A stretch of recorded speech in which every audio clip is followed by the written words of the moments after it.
So one of the most controversial chapters of Dragon Ball Super thus far, the introduction to Vegeta Super Saiyan God, not the blue form, the red hair form, which we kind of already talked about it. You know, we had a little leak, so to speak, but now we had the full-on chapter, and quite a few interesting things to talk about regarding the chapter. I mean, one of the biggest things is right now, let's clear the air, because this has been an argument that has been ongoing, and I mean, it's been proven time and time again, because one of the things of why this argument, and I'll mention what argument I'm talking about for in a second, but one of the things that stemmed this argument of the power scaling of who's stronger, the Super Saiyan Blue form or the Super Saiyan God form, was there was a supposed article that was, you know, having Toriyama talk about it, and he said he thought red was stronger than blue, and that's why he went with Super Saiyan God. But if I'm not mistaken, I believe that was in the context of him talking about why he went with the Super Saiyan God form initially, before he went to Resurrection F, when he did it for Battle of Gods, and I don't think he had the information about the Super Saiyan Blue transformation.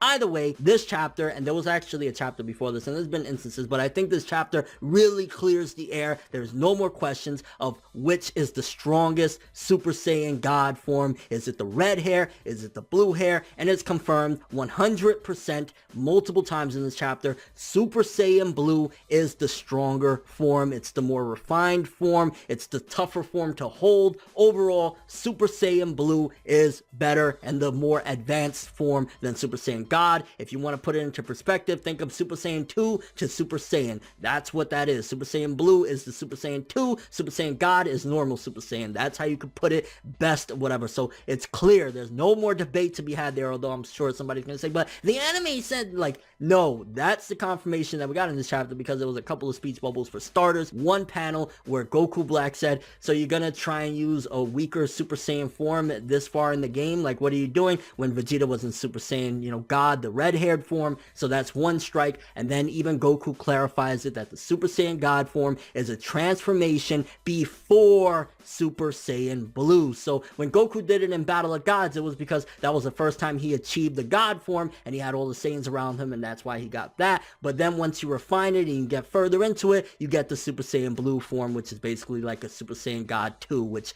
I think it would have been easier if they would have just named it that. Like, that's Super Saiyan God, and Super Saiyan Blue is Super Saiyan God 2. Like, that would have been totally fine. So the air should be clear now, but yeah, there'll be that one guy that says, you don't know what you're talking about. Super Saiyan God makes me fucking rock hard. Fuck you. And the strategy that Vegeta uses in this chapter, I love it. It really throws back to the Goku versus Frieza fight. And I think one of the things that's very helpful to make these really interesting tactics is the fact that Toyotaro is seemingly a huge Dragon Ball fan. So he remembers things that happen in the series, and he tries to incorporate them and implement them into the actual Dragon Ball Super story. And also he has Akira Toriyama as well, not working closely, like, you know, shoulder to shoulder, but they go back and forth with ideas and stuff like that. So he also has the man himself, the original creator, right there helping him out. And he went with a strategy of Vegeta's using the Super Saiyan God form, the red hair, because it's less taxing on the body. It uses less stamina. And then when he strikes, when he goes to hit Black, he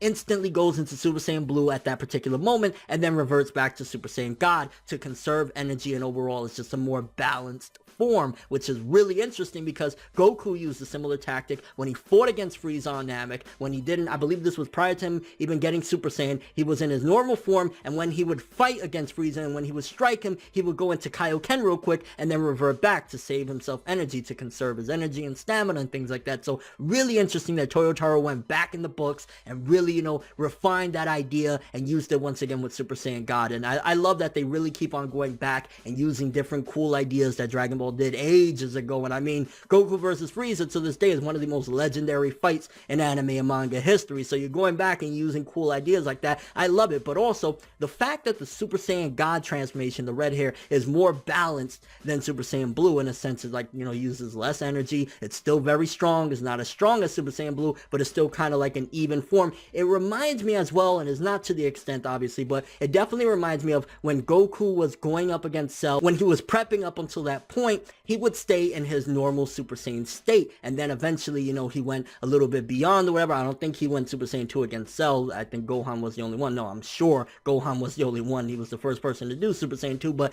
the fact of the way they're using it also was reminiscent to that point of staying in your Super Saiyan form because it's the most balanced. Now, it's not the most strategic to fight in Super Saiyan, but nevertheless, the balance is almost perfect. So it's like picking, okay, we have a really good amount of strength, really good amount of speed, and it doesn't slow down the stamina. So that's all the incorporations I felt I saw that Toyotaro used for Vegeta's fight against Black, and even Goku using the Super Saiyan Red, or, you know, the Super Saiyan God normal transformation. It was interesting that he's still incorporating that. I really wish the anime would do that, because that was a cool transformation. That was the first inklings we've even seen of Super Saiyan God forms, and it's like, it's lost in the anime. They don't even, that shit never happened at this point in the anime, which sucks, because it is interesting to see the roots of Super Saiyan God and Super Saiyan Blue and how everything started, and the fact that they're still using that transformation. I mean, yes, it is going to confuse the fandom, which is a downside, but at the end of the day, the way he's doing the story and the way he's really showing the power levels, I felt like even in this chapter, chapter 22, the power scaling is a lot more refined and just better than what they did in the anime. Goku even references of how Trunks' power is far less than theirs. I mean, he says to Zamasu in the chapter,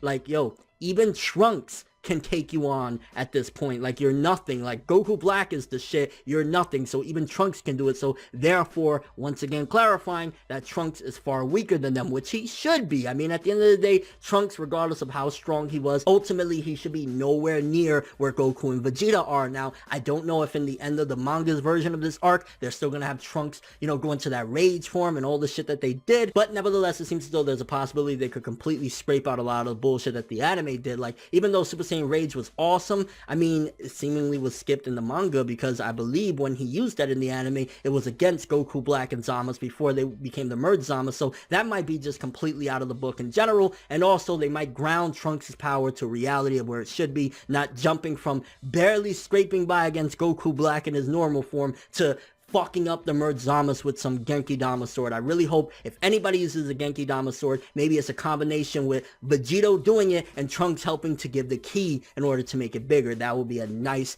treat and ultimately make a lot more sense than the ending of what happened in the anime. They also did something similar as well, just to kind of dive a little more into chapter 22. They pretty much did the same thing with the Mafuba, how Goku took the wrong seal. I mean, I find it funny as fuck that, you know, Roshi can't get to the bar half off now. He can't get to the club to get his little boom boom on, you know what I'm saying? So that was kind of funny right there, the way they did it. But nevertheless, it was the same thing. You know, the Mafuba was no use, although I'm glad that we didn't have millions of fucking things of them just continuing on with the Mafuba if it was going to be useless anyway. I mean, he tried it, he had him in the jar, and then ultimately it failed. And hopefully the manga doesn't go the route of what the anime tried to do as well, where Trunks was trying to learn the Mafuba, because that was just like terrible. Like, Trunks learned it in 2 seconds of looking at Piccolo on fucking the phone. I was like, yeah, I really hope the manga takes that out too. I mean, the manga's just been doing incredible strides to perfect the horrible mistakes that the anime made. A lot of the things that the anime like fucked up on, the manga is clearing up, and I'm really, really glad to say that. I mean, the amount of strategy that they're using, the amount of just, you know, clearing the power scales up, Toyotaro's doing an incredible job. And again, the fact that we know 100% now, like, I mean, we already knew, but for everybody that needed it simplified down to a molecule, now we 100% have it there, that Super Saiyan Blue is stronger than Super Saiyan God. Super Saiyan God is the form before Super Saiyan Blue. And I like as well that Toyotaro incorporated, and I keep saying I like, but there was just so many things about this chapter that I really enjoyed and I felt did better than the anime, that there was conflict between the two Zamasu and, you know, Black and Zamasu or whatever. Like, there was actual conflict. It wasn't them hugging it out. I mean, they did clear it up towards the end before they did the whole fusion or whatever, but like, he was like, yo, you promised we would do this and that, and we were going to do this and that. And I think that was kind of Goku's words got into Zamasu's ears a little bit. Like, you really,